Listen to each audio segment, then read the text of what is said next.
Good afternoon, everyone out there on the interwebs. My name is Jared, and this is my channel, Mazda B3K. Today, we're going to do a little bit more work on my brother's old 2010 Fusion, nicknamed Jadzia. Um, my wife has decided she wants to daily this car, so a lot of the little things that when I drive it, I don't worry about, I'm going to fix because she's not mechanically inclined. So today's focus is going to be some issues with the floor shifter. So without further ado, let's get started. Alrighty, here is your bog standard floor shifter for a 2010 Ford Fusion. And well, actually, not quite. This isn't Fusion SE, so it does have sport shift. Some of them did not have that if you had a super basic trim. Anyway, got some issues. The pistol grip for the shifter is very wiggly and loose. I have looked, I can't find any kind of a set screw or a little clamp or an E-clip or anything like that that holds this in, so I could just swap this. So yeah, other issue we have here is on the gear indicator. We have a hole right there at park, and based on what I have seen at the junkyard, this is actually a pretty common thing to see. So what I have done is I visited a 2010 Fusion at the junkyard, and I retrieved an entire floor shifter assembly. The indicators are good. The pistol grip is good. There's no marring on the fake chrome.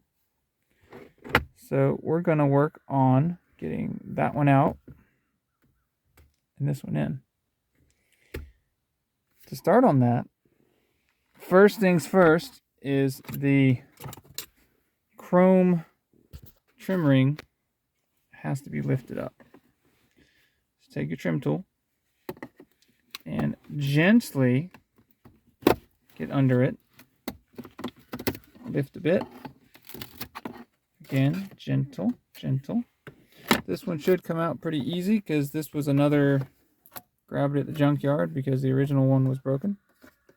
But we gently kind of wiggle this out. Okay. See, that's not, it's just friction grip. So get that out of the way. Please excuse the horrific mess here. Next thing is we need to pop this center console cover off. So we empty out that, and we're not going to lose these screws because we need that for another project. But again, you're going to take your trim tool or some screwdrivers, kind of get in there, and you can hear stuff starting to pop loose. So we get that side, get that side, then we're going to get this side here. We're going to work our way around. I'm just going to get everything loose. So now the front's loose, which is good, but there are clips back here. So you lift up the storage bin, kind of work your way back here, carefully try to wiggle things loose. In the junkyard, I just violently pulled this out, but I really don't want to accidentally break something, so I'm trying not to violently pull this out. But essentially, you got to grab this and go forward with it. All right, good news, got it out. It is, I had that wrong. It is 2 inserts here in the back. Good news, I got it out. Bad news, I broke one. And I chipped that a little bit, but those 2 up top, not a big deal. So I have enough, it'll still lock in just fine. And for my purposes, it's fine. But if you're trying to do this as a perfectionist, be aware there is an insert there, and here. And here you got to deal with. I wonder if I can even get this out now. Let's see.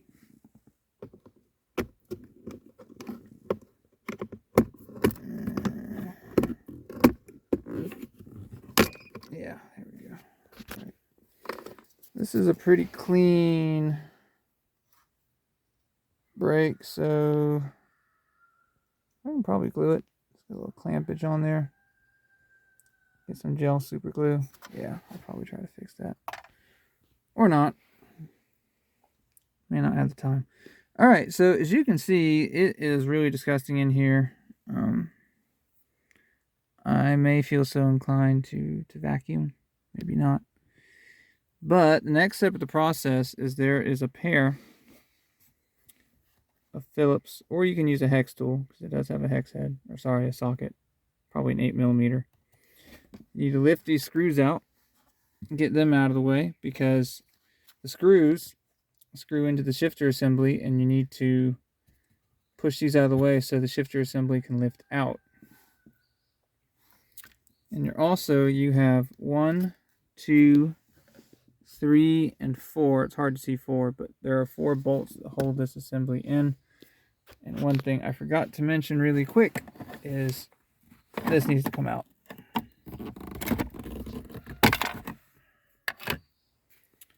This needs to come out so you get the clearance you need. Alright, so that popped up. And of course it's going to be kind of obnoxious because the shifter assembly is in the way. But you can get it out. You've got a decent amount of cord for your power adapter. Just unplug that. It's a pretty straightforward connector. Once you do that, that grants you access to the actual shifter cable, which you're going to have to swap to the new assembly. It's fairly straightforward. So let me get this out of the way, and I'll bring it back. All right, for those playing along at home, I just want to show you the connector. It has retention triangle up there. You push it down with something and then you can slide the connector out. I used one side of my trim tool, but you can also just use a small flathead or something like that. Okay, bringing you back, so I wanted to point out a pro tip. So this is where you find it when you're trying to work on right down there, the last nut, and it's really hard to get swinging room for your ratchet with shift knob in the way. So this is what you can do. See that white plastic piece down there? If you push that forward, it will allow you to move the shifter without turning the car on or pressing down the brake or anything like that. So push that down like so. And then you can grab this. Normally you could, but I have the whole shifter assembly loose. So anyway, push this forward. That'll let you move the shifter knob back. Ooh, must be a tree branch. And then you're good to go. Now I still need to wiggle this out over here so we can lift the assembly out. Also, you're going to need to take, again, flathead screwdriver, something like that. Got to take this connector loose right here. Okay, well, nothing broke. Anyway, take this connector loose. That's a push down and then wiggle it out kind of gig. And once you do that, that is the only other connector that you need to take loose for getting this assembly out. And I'll point some more stuff out once I actually wiggle it out. Alrighty, so I was with some persuasion. I've got the whole shift assembly loose. There we go. And what we got to do now is this stop needs to be popped out. And then let's see if I can show you here. Oh, well, you don't want to see my finger, but right there, sitting on that post, is the actual linkage to the shifter. And the good news is it just pops right off. You don't have to persuade it or anything. So if you can get this guy off, which is somewhat obnoxious, that comes off easy, and then you can do your swap. Now, oh, No, I don't want to break the jalousie. That's no fun. I just broke the thing that goes under the jalousie. No, I didn't. I just popped it. All right. So what I'm going to do is I'm going to slide the shifter back, and then I'm going to need 2 hands to pop this out. It takes a decent amount of force. Then I'll bring you back. A little bit of persuading later, and now we are down to just the actual shift linkage. Like I said, it will just pull on it a bit. It will come off. Let's just get under it.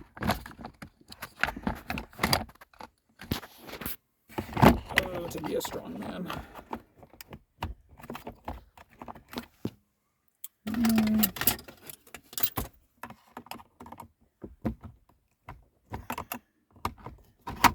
Oh, wait. Okay. You guys actually see anything? Okay, sorry. Oh, I bought an egg crate. We're out of eggs. Okay. I have cash.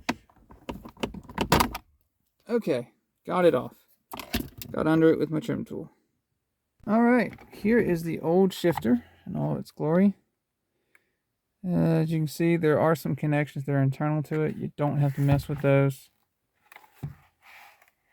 There's the, I think it's called a prawl, where the shift linkage sits. It's where the jalousie sits. And I think that's your, it's the brake pedal safety switch. That's the connector you got to remove. Anyway, this is the old. If we were worried about reusing this, I might shine it up a bit, but we're not. This is just going to get thrown away. So, away it goes. Let's go ahead and get started on the new, which is right here. So the first thing that we need to do is connect the shift linkage. So to do that, we need to get it. You're going to get it in position, and then you're just going to pop this back on the metal post right there. And then this part here pops back in the front. You just slide it down from the top. Once that is done, we go ahead and we get all the bolts back in. We'll get the electrical connectors back in, screws back in, and then we can test and make sure that we can shift through the gears. What I have found is you need to put this piece in first. Make sure you get it locked in, and that will dictate the distance here until you get on the metal post. So what, in my situation, I need to actually move the shifter back into probably reverse, and then everything will line up and I can continue installation. Okay, so like I said earlier, this goes in first. Make sure you have the plastic lined up correctly as far as what it slides down on. If you do, you'll hear it click into place, and then you're good to go. Then you can take care of getting in the shifter in the correct position. See, I had to put it in reverse. But get it in the right position so you can pop the actual shifter cable onto the prawl, I think that's how it's pronounced, for the actual shifter. After I did that, I have set it back down on the post. I have hand threaded the 4 nuts back on, so we'll take care of all that.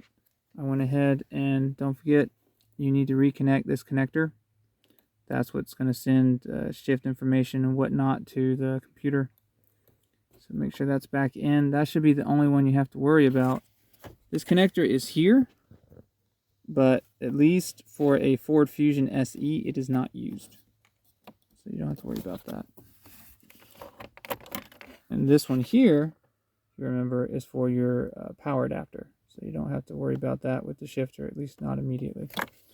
So I'm going to get my 13mm back out. I'm going to tighten these 4 nuts back down. Then we're going to take these connectors that are for the sides of the console, pop those back over so we can run the screws in. And at that point, we can go ahead and do a shift test. I'm leaving this off because there's something else, another issue that I'm troubleshooting where I need to get behind here. So leaving this off, you're halfway there. Anyway, let me do that and then I'll bring you back for the shift test. Okay, everything is back in and connected. So we're gonna go ahead, crank it, run through the gears, make sure we're good to go. All right, foot on the brake. Let's see, reverse. Yep. Neutral. Yep. So you can look you up here. Oh, turn that off. Drive. Yep. Sport shift. Yep. Yep. All right, very good. Drive.